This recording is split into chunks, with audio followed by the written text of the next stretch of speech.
এই গরমে শ্বশুরের সাথে ঝামেলা করে ফাইনালি আমার ঘরে এসিটা লাগিয়ে নিলাম। এই কয়েকদিন এত গরম পড়েছে তোমরা তো সব দেখতেই পাচ্ছ। মানে কি আর বলবো, মাথার ঘাম প্যান্টের ভেতরে ঢুকে যাচ্ছে একদম। আমি ভাবলাম হবু শ্বশুরকে কলটা করে বলি যে আর থাকতে পারছি না, আমার ঘরে একটা এসি লাগিয়ে দাও। আসসালামু আলাইকুম শ্বশুর আব্বা। ওয়ালাইকুম আসসালাম। কেমন আছো? কেমন আছি মানে দেখতে পাচ্ছ না এত গরম পড়েছে। আমি আপনাকে একদিন টাইম দিলাম, আরে একদিনের মধ্যে আমার ঘরে এসি যেন লেগে যায়। শালা ভিখারি জামাই বাপে জন্ম এসি দেখেছিস? ওই ভাঙা ফুটো করে এসি লাগাবে, এসির হাওয়া তো ফুটো দেখে সব পালা বাকবে। আচ্ছা এসি না দিলেও একটা কুলার তো দিতে পারো অন্তত। চল শালা ভিখারি জামাই ফোন রাখ। আচ্ছা তুমি পেট ব্যথা মাথা ব্যথা সবই সহ্য করতে পারি, কিন্তু অপমান সহ্য করতে পারি না। তাই আর কি রেগে আমার বান্ধবীকে নিয়ে বেরিয়ে পড়লাম আর সোজা চলে গেলাম একটা খাট পালঙ্গের দোকান। আরে এগুলো তো ছুঁয়ে অনেক আরাম।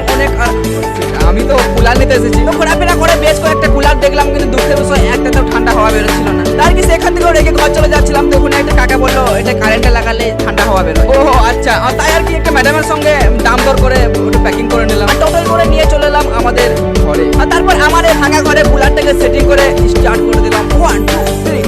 ও মাই গড। এই নিচে ক্লিক করে তাড়াতাড়ি নতুন ভিডিও দেখে নাও।